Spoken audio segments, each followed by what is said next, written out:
Kung natatangi rin lang naman ang usapan, isang lawa sa Coron, Palawan, nananatiling sarado sa publiko. Hindi lang dahil sa kakaibang ganda, pero dahil sagrado raw ito. Kapag sinabing Coron, Palawan, matik na hindi palalampasin ang Kayangan. Tinagurian lang naman itong cleanest lake in Asia. Saan ka pa? Ang tubig dito ay magkahalong tubig tabang at tubig alat at tinatawag na brackish water. Sa sobrang linaw, kitang-kita hanggang ilalim. Akala mo tuloy mababaw lang kahit malalim na talaga to. May kasing mga sagradong lugar katulad ng Kayangan.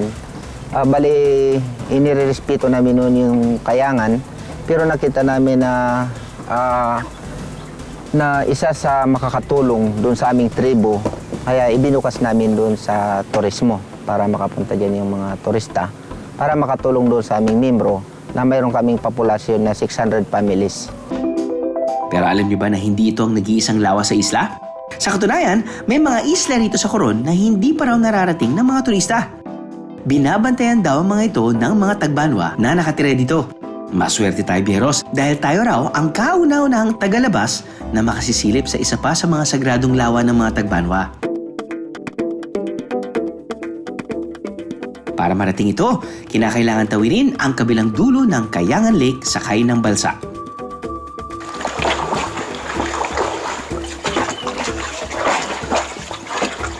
At kapag nakarating na sa Pampang, it's trekking time!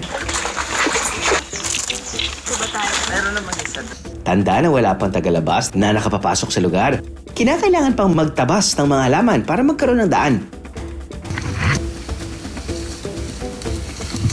Matarik ang daan paakyat at mabato naman ang pababa.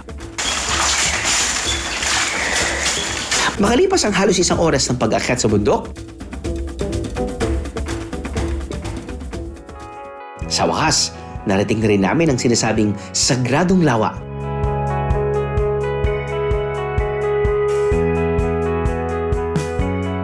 Ang tubig nito kasing linaw ng Kayangan Lake pero hindi ito maalat.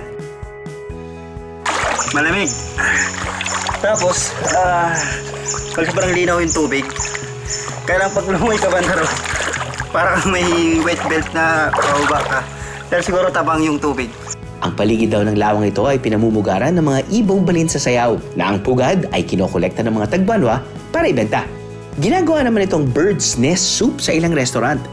Isa pa ito sa mga dahilan kung bakit pinag-iisipan nilang mabuti kung bubuksan nila ang lawa sa publiko. Baka raw kasi mabawasan o mag-alisan na ang mga balin sa sayaw kapag dumami ang mga bibisita rito.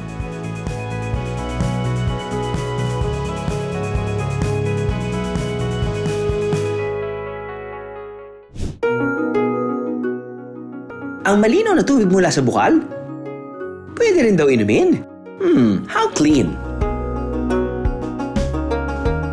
Ang hidden gem na ito, syempre, ibabahagi namin sa inyo. Let's go sa tinaguriang cleanest at clearest spring ng Huban, Sorsogon.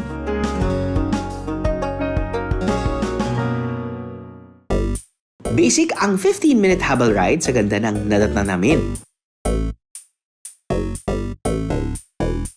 Ito ang Tangke Nature Spring.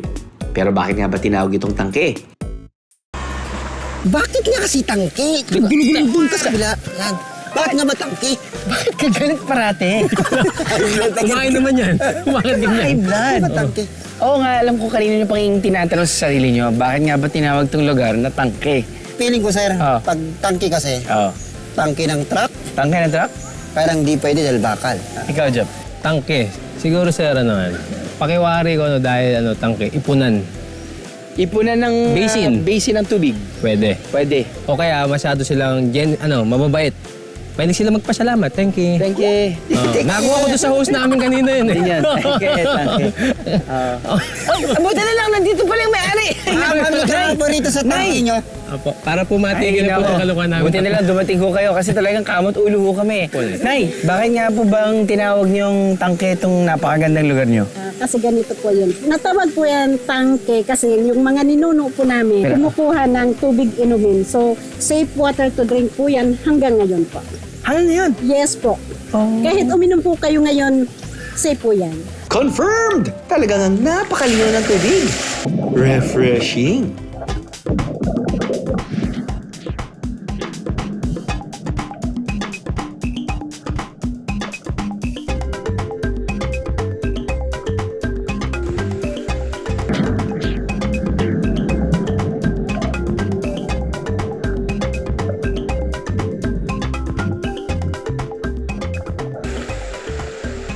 Galing ang tubig.